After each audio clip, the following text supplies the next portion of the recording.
Hello there, BookTube. My name is Daniel. Welcome to my channel, Guilty Feet. I've got no rhythm. I have this ridiculous reflection on my increasingly balding head from the lights above. I tried this different ways, sat everywhere around this table, haven't been able to get anywhere, so apologies for that shine. I'm talking in a low voice because it's quite late at night. It's about 1:45 on Wednesday evening, the 6th of August. We've just arrived in London, so I'm at my mum's apartment. My wife and I have flown in for our nephew's wedding, which will be this Sunday, please God.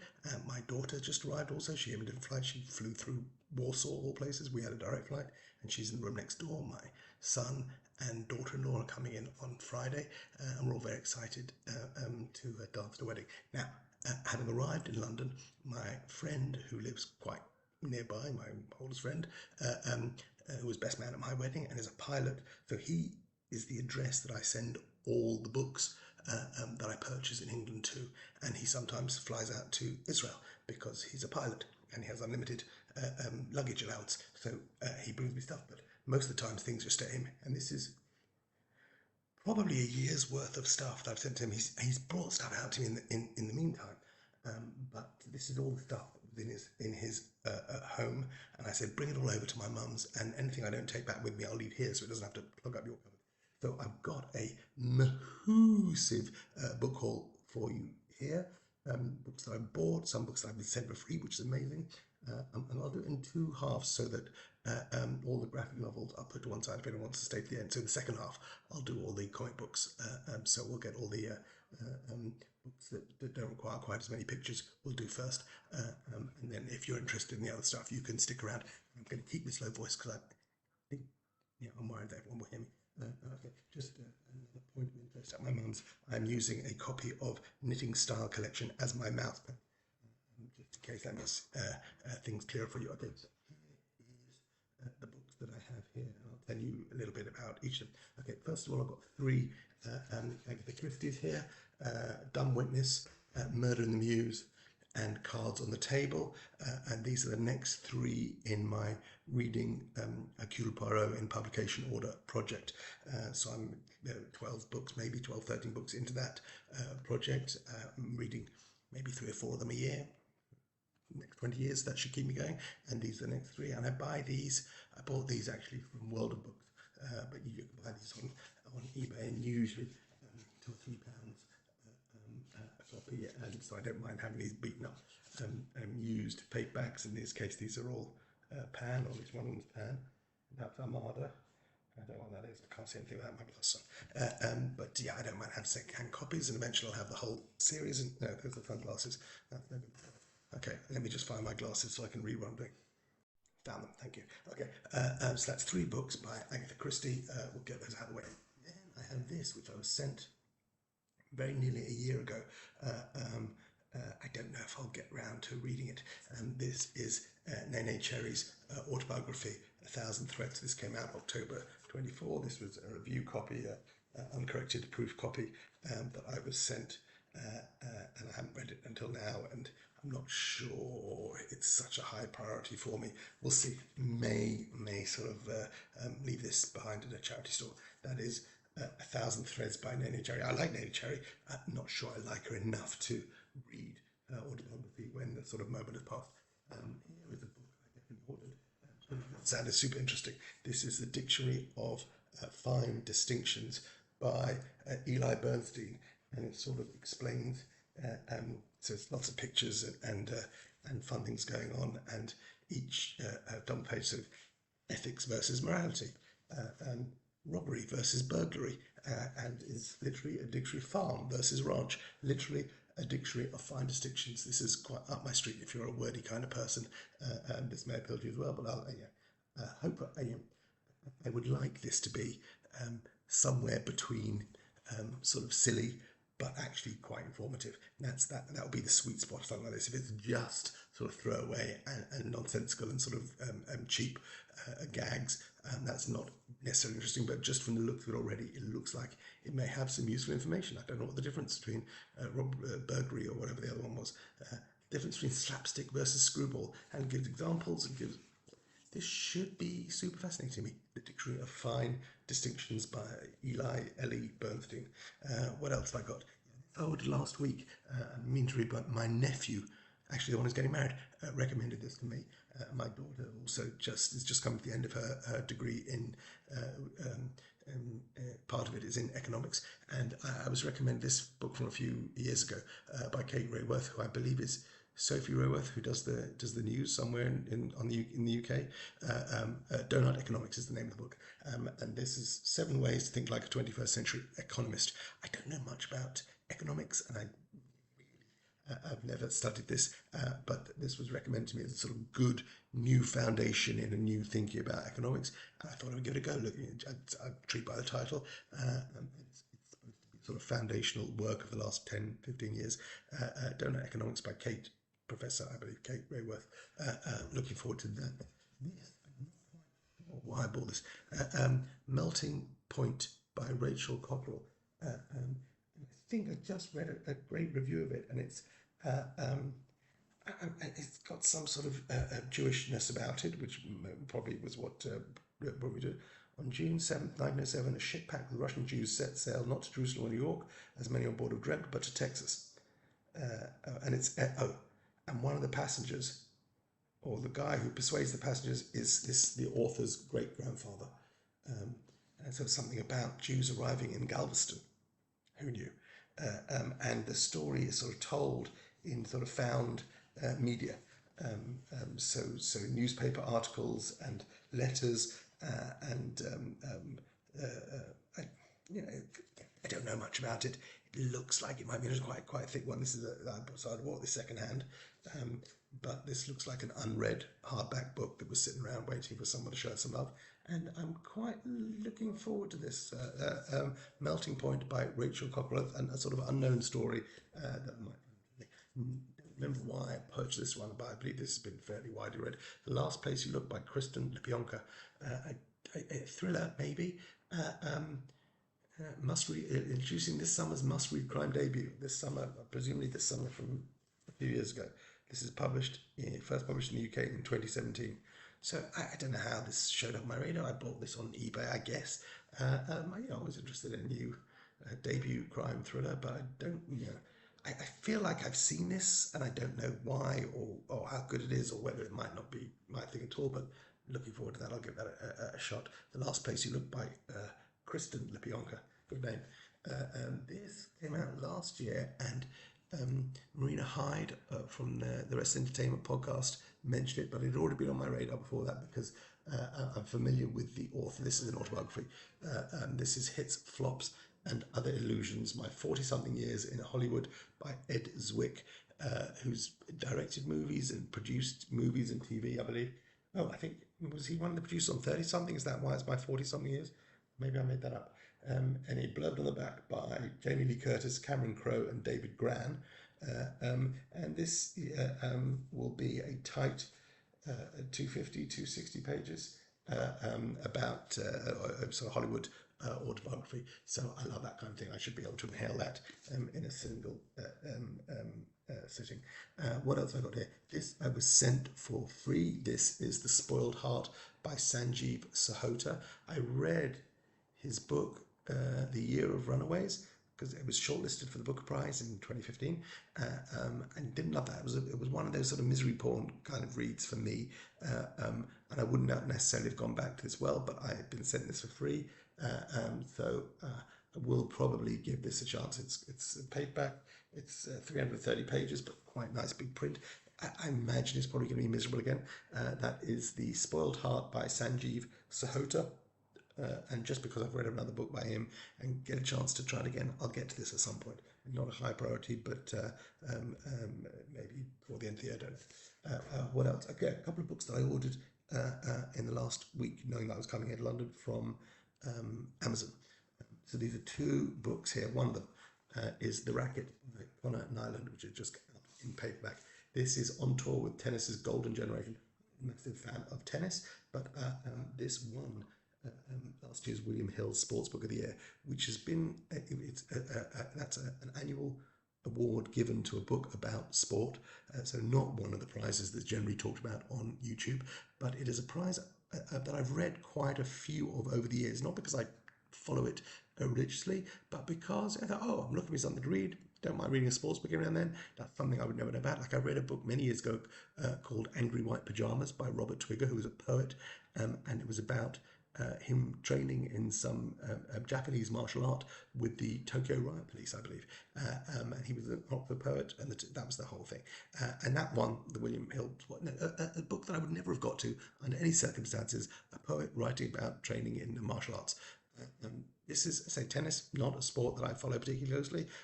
So maybe some of the names here when he's talking about Anabi, Colin Island, never got much higher than in the scraping the top 200.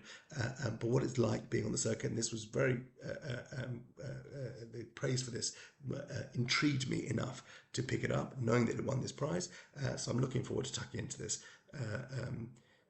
When he was 16, he was chosen to hit with Serena Williams at some tennis academy, and then the next few years, sort of his time on the circuit. So I like these sort of behind the scenes, and this is a sort of sports book for someone like me, not a non-sports fan, and even the sports I do like, tennis isn't really up there.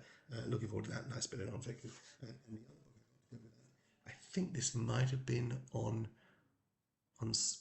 maybe on one of the end of 2024 list of books to read, and so I've waited for this in paperback, and this is Ingrained, The Making of a Craftsman, another piece of non-fiction. And the eldest son of a master woodworker, Callum Robinson spent his childhood absorbing craft lessons in his father's rural Scottish workshop.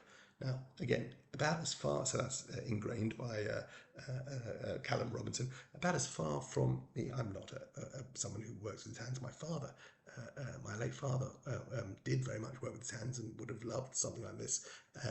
And so in his memory, I thought, I'll give this a go, because again, the reviews suggested it was beautifully written, and so you don't have to have a love of the subject of woodworking or being a craftsman or someone who works with hands in order to get something out of this book. So I'm looking forward to Ingrained by Callum Robinson. What else have I got here? Yeah, this is a second-hand pickup because there's no urgency with these. I read them when I can get hold of them for less than cover price. So this is the latest Walter Mosley in this. He's got several series. Walter Mosley. This is Joking Oliver is the protagonist here. So he's got the Easy Rawlins, and he had Fearless Jones, and he had the Socrates Forlow. He's a prolific writer, Mosley, and I followed him across several characters. The main one, of course, is Easy Rawlins, and I've read, I think, everything except the last one, which I will wait and pick it up in paperback. So I've read must be 10, 12, 15 of those. And he's always a good read. But as I say, not so essential. I can't wait for a paperback being sold cheaply. So this is Every Man a King by Walter Mosley, and that'll be a fun read. This is another book. Got four more novels here. I don't know. I know it's sent to me because it's got the sort of this blurb of them as well. It's A Family Matter by Claire Lynch, which I've seen this cover around. The Conversation Starting Book Club Read for 2025. So when was it? This came out early this year. Oh, nice big print. This will be an uncorrected Chatto and Windus proof. I don't know why or how I got on their mailing list, but I'm absolutely thrilled to be getting this for free. Especially something that I wouldn't necessarily have picked out myself, but I've definitely seen this cover. The people have been talking about it, and I will probably give this a go. Family Matter by Claire Lynch. Don't know much about it, but I'll tuck into that, especially this lovely letter that Claire Lynch has ostensibly sent to me. She's a university lecturer and a scholar of English and Irish literature. Okay, A Family Matter by Claire Lynch. Okay, good. The other one is, I think, here's a book that I ordered this week because it was longlisted for the Booker Prize for this year. It's another book. I would also order a copy of Endling, which hasn't arrived. So that's disappointing, and I'll see. Maybe I'll pick it up while I'm here. But this is Misinterpretation, and this is a paperback edition. I don't know if this was published in hardback. Paperback edition priced at $10.99. I got this on eBay for less than that, about £8 something, so a little bit cheaper than here from Halcyon Books. Yeah, £8.15 was the price I paid, including postage. So that is on the long list, and I guess small print. How many pages is that? 320 odd pages, in quite small print. But I blurbed by Rita Bullwinkle and Jennifer Croft. That is Misinterpretation by Lydia Hogger. not sure, but I'll let you know how that goes. And then two of my most anticipated reads that I'm really excited about, because I got sent both of these for free, which is about as exciting a thing that can happen to a reader like me. So the first one is Roy Doyle's The Woman Behind the Door, which is a third in a series that I think the first one is at least 20 years old, The Woman Who Walked Into Doors, and then was followed by Paula Spencer, who was the woman who walked into doors, and the second book in the series was called Paula Spencer, named after that character. And then this is also features Paula Spencer and her daughter, and as I say, I've read the first two starting 20 years ago. I've read a whole bunch of other Roddy Doyle books. I'm a long-term fan. I think one of the greatest Booker Prize winners for a book that is mostly forgotten, and he's the chair of this year's Booker Prize. But I'm really excited to get into The Woman Behind the Door, because Roddy Doyle is one of the reasons why I became a reader. I think that the Barrytown trilogy was one of the first books I purchased for myself as I wonder if I'll enjoy this, and had a big impact on me. So looking forward to that. And then most exciting, because I don't think this book comes out for a while yet, and this is again an advanced copy. It comes out in September, so I'm going to read this even before it's available in the shops, and I've got a paperback. This is the new Ian McEwan. It's called What We Can Know, which is not a great title, because it's a title that won't stick in my head. I won't remember what we can know. I'm already nervous about that. The cover of my book also doesn't have the title on it, because it's one of these advanced proofs. So it just says, the cover says, each time we fail or calamities overwhelm us, we will come back from a slightly higher place. Always got time for Ian McEwan. He's rarely let me down. The odd misstep, but then that just makes me excited for him bouncing back. I'm looking forward to this. Delighted that I have it before anyone else is going to get to it. And that is What We Can Know by Ian McEwan. And I will read that probably even before it's published. This will go. I'm currently reading another Percival Everett book while I'm here. I'll probably read that over Shabbat. And then this, I think, will be my next read. Okay, those are all the fiction, non-fiction I've got. I've got a bunch here. Novels. I'm going to reach over and grab them. Let's move these out of the way. If you're not interested in seeing the graphic novels, you can drop off now. No. Here's a whole bunch of books.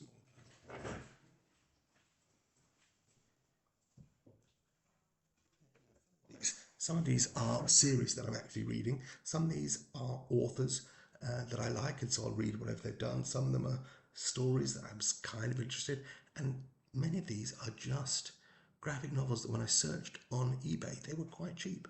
And so it allows me to dip into a story for a reasonable price, which I just think is not a great thing for me to be doing, even if it's only £2, £3, £4, £5 a time. It sort of adds up, and I don't know if I want to be adding those things to my collection. It's a mixture of stuff here, but I'll tell you for this. The first up, I've got 2 volumes of Judge Dredd case files. The next 2 volumes, I've read everything 1 through 9. This is 10, 11, 12. And seems to be very hard to find at a reasonable price. But these I've been paying sort of £7, £8. They got cover price of £17, £18. Well, that's £13.99 when that came out, and that one £19.99. So number 10 has got a cover price of £19.99 in this one. So I'm guessing this is a newer edition than this, but it doesn't matter. They all go on there. They all get filed away, and they're just big chunky things. I've got them stacked up. That's 10, 11 of Judge Dredd, the complete case files. These are the reprints of the stories. Each one, I think, is a year's worth of reprints from the original 2000 AD comic. And I've just been enjoying spending this time with Judge Dredd, who was not a character I followed. I didn't read 2000 AD because it was a bit scary for me when I was the age these were going at. But I've been enjoying going back and introducing myself to these old stories, and some of which are silly, some are scary, and some of them quite moving. That's 2 volumes there of Judge Dredd case files. Now, here's some examples of books that I just bought because I found them cheap. So this is a hardback of Titan's Old Friends. This is the first volume of this. So what issues would this be? This would be whatever series of the Teen Titans this was. And this would be the first 5 or 6 issues. I have no idea what I'm getting into here. I know the name. I don't know why I bought this. No real reason. It's a hardback. It's never been read. The cover price would have been $24.99. I imagine I paid £3 or £4 for that. Not much. Next up is a Black Panther. volume. This is also, so I don't like buying these on these. This is Panini's. This is UK printing, which I'm not a fan. I like to have the American editions when I can find them. I believe the reason I bought, I'm not a huge fan of Black Panther. I think the reason I bought this is because it's written by John Ridley. John Ridley, who I read 3 novels, I believe, by him many years ago, go back 25 years. He wrote a book called U-Turn, which was Oliver Stone made into a movie, and something else, a couple of other books I've got by him, and then I sort of forgot about him. And then he won an Oscar for writing 12 Years a Slave, and then he's written some comic books about Black Panther. And that's an interesting career trajectory as far as I'm concerned. So having read 3 of his novels from late 90s, early aughts, to come and read some of his work on Black Panther. But again, this is not essential for me. I don't know why. Anyway, I've got it. I'm going to read it. Again, this is a storyline that I didn't really follow. Managed to, saw an opportunity to buy a hardback comic book reasonably cheaply, and this is Forever Evil. This was a DC Comics crossover. There's a lot of villains on there. You can see there. So you've got Lex Luthor and Catwoman, and I can't remember what her name is, and Bizarro, and who else? There's the Riddler there, Black Adam, Sinestro. There's Harley Quinn. Is that up there? Yeah, there's a Two-Face, some Batman villains and some Superman villains. Black Mantis or Black Manta is an Aquaman villain. There's some Wonder Woman villains. I see Deathstroke in the background there. So I don't even remember what the storyline is, but it was about the baddies. I think. I don't know. I've got Forever Evil. I've got it in hardback. All I can tell you. This was a recent purchase. This is one of these great big omnibuses. So this is thick, and this sold in America for $49, $50. This was new, and I think I picked this up for £9. So this has got a lot of story. This is post-Infinity Gauntlet. This is just called Infinity, written by Jonathan Hickman, who's a very popular Marvel writer. So I don't know him very well. We did a whole run on Fantastic Four, I believe. And this is collecting Infinity 1 to 6, New Avengers 7 to 12, and so 14, 15 plus issues in this. I don't know anything about it, but now I've got it. I've got 2 volumes here of an Avengers series. Written by Brian Michael Bendis, who's an author that I read a fair amount of his comic book work, so I would have bought these based on the fact that it was him writing the Avengers. I don't read much Avengers. So I've got 1 through 6 of that series of Avengers, and 7 through 12. I'm buying these mainly for the author. Then I would have got these. I picked these 3 up in a run. This is Justice League. This is post New 52. I've got volumes 1, 2, and 3. These are all written by Jeff Johns. And I heard it's a fantastic, fun run, and I can now read 3 volumes of that and put them on my shelf. Then I've also got 3 volumes of the DC Universe Rebirth Batman, written by Tom King. So the first 3 issues now, all 3 written by Tom King. Volume 1, I Am Gotham. Volume 2, I Am Suicide. Volume 3, I Am Bane. No idea. Batman stories that I haven't read, that I must have picked up relatively cheaply. I really need to stop doing this because it just adds to piles of stuff that I have. Another Bendis. This is now Age of Ultron story, which I don't really know. This sold for $35 new. I would not have paid anywhere near that. I don't know what this story is. I don't know much about the Age of Ultron, but now I have a trade paperback. Probably part of that story.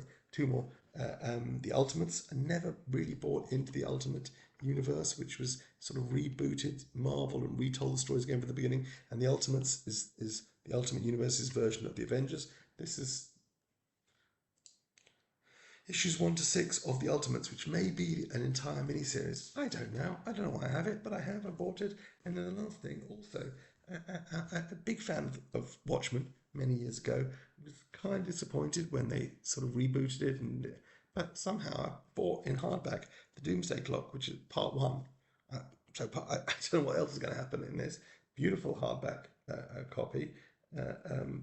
Beautiful imagery, which is just sort of DC eating its own tail after, and written by Jeff Johns, and Gary Frank is an excellent artist. So everything, the quality here is going to be excellent. Just It's one of those, why? Alan Moore didn't want to do this. Why? DC, just leave it alone. I don't think this was earth-shattering or groundbreaking in any way.